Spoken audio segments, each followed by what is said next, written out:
अगर आप space science और ब्रह्मांड से जुड़ी चीजों में दिलचस्पी रखते हैं तो शायद आप सोलर साइकिल और सोलर स्टॉर्म के बारे में जानते ही होंगे दोस्तों। अंतरिक्ष में हर पल कई हजारों गतिविधियां होती रहती हैं और कई बार हमारे सौरमंडल में होने वाली घटनाएं पृथ्वी पर भी प्रभाव डालती हैं। दुनिया में इस वक्त इस बात की चर्चा हो रही है कि धरती पर कई सप्ताह के लिए इंटरनेट ठप हो जाएगा। इसकी वजह है सूरज से आने वाला एक ऐसा तूफान जो दुनिया भर के सारे सैटेलाइट्स को निष्क्रिय कर सकता है। इस तूफान को सोलर स्टॉर्म या सोलर मैक्सिमम के नाम से जाना जाता है। वॉशिंगटन पोस्ट की एक रिपोर्ट के मुताबिक आने वाले 2 साल में सूरज अपने सोलर मैक्सिमम के बहुत नजदीक पहुंच जाएगा। यहाँ डराने वाली बात यह है दोस्तों कि रिपोर्ट के मुताबिक साल 2025 में होने वाली इस घटना का बुरा असर इंटरनेट की दुनिया पर पड़ेगा। दरअसल कहा जा रहा है कि सूर्य वर्तमान में चल रही सोलर साइकिल के 11वें वर्ष में पहुंच जाएगा। सूरज के 11वें वर्ष में आने के बाद धरती पर सोलर मैक्सिमम यानी सौर अधिकतम की घटना घटेगी। नासा ने चेतावनी जारी की थी कि सूर्य से निकलने वाले अरबों गर्म प्लाज्मा धरती की तरफ बढ़ रहे हैं। ये तूफान पहले भी धरती को प्रभावित कर चुका है, लेकिन ऐसा दावा किया जा रहा है कि इस बार इसका असर सबसे तेज होगा। जानकारी के अनुसार सोलर मैक्सिमम को सूरज की सबसे बड़ी गतिविधि माना जाता है। इसमें बहुत बड़ी जनसंख्या में सनस्पॉट दिखाई देते हैं। इस दौरान सोलर रेडिएशन यानी सौर विकिरण का उत्पादन लगभग 0.08% तक बढ़ जाता है। आसान भाषा में समझने की कोशिश करें तो इस दौरान सूरज से निकलने वाली ऊर्जा काफी ज्यादा बढ़ जाती है, जिसका असर पृथ्वी की वैश्विक जलवायु पर भी पड़ता है। इस दौरान सूरज अपने आप में सबसे ज्यादा एक्टिव होता है। माना जा रहा है कि इस बार सोलर मैक्सिमम काफी ज्यादा खतरनाक साबित हो सकता है दोस्तों। रिपोर्ट के मुताबिक पूरी पृथ्वी पर इसका असर पड़ेगा। इंटरनेट का तो सर्वनाश हो सकता है, यानी इंटरनेट ठप हो सकता है।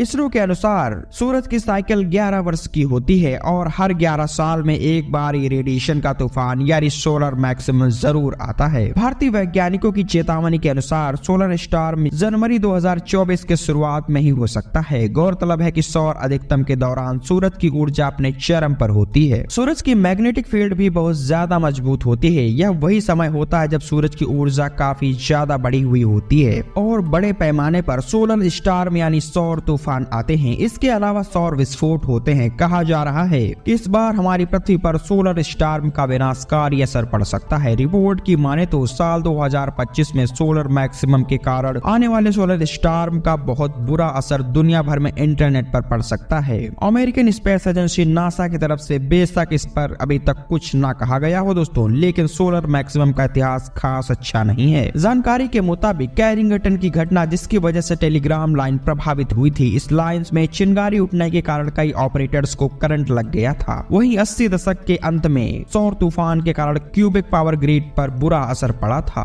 इसके प्रभाव से टेलीकम्युनिकेशन पर असर पड़ता है और इस तरह इंटरनेट, टेलीविजन, नेट बैंकिंग यानी कुल मिलाकर वो सारे काम जो सैटेलाइट की मदद से मुमकिन है हफ्तों के लिए प्रभावित हो सकते हैं। कैलिफोर्निया यूनिवर्सिटी में कंप्यूटर साइंस के प्रोफेसर संगीता अब्दुल ज्योति ने solar super storm planning for internet clips में इसका जिक्र किया है। ज्योति ने कहा कि हमने अभी तक इस घटना के एक्सट्रीम केस का अनुभव नहीं किया है। ऐसे में यह नहीं कहा जा सकता कि इसकी प्रतिक्रिया कैसी रहेगी। उन्होंने कहा कि हमारी फेलियर टेस्टिंग में भी ऐसे परिदृश्य शामिल नहीं है। उनका कहना है कि भीषण सौर तूफान से समुद्र के नीचे कम्युनिकेशन केबल पर असर पड़ सकता है। इस रिपोर्ट की माने तो एक दिन भी अगर कनेक्टिविटी बाधित होती है तो $11 बिलियन से भी ज्यादा का नुकसान हो सकता है। ऐसे में सौर घटना के कारण बहुत ज्यादा नुकसान होने की आशंका जताई जा रही है, क्योंकि कहा जा रहा है कि इस घटना का असर महीनों तक रह सकता है। पृथ्वी के बुनियादी ढांचे को प्रभावित करने वाली सोलर साइकिल के अलावा सोलर मैक्सिमम और सोलर स्टॉर्म साल 2025 में कितने बुरे साबित हो सकते हैं, इसका फिलहाल सिर्फ अंदाजा ही लगाया जा सकता है। अब हम आपको बता देते हैं कि आखिर यह सोलर स्टॉर्म होता क्या है। आपको बता दें कि सूरज में हर वक्त कई विस्फोट होते रहते हैं।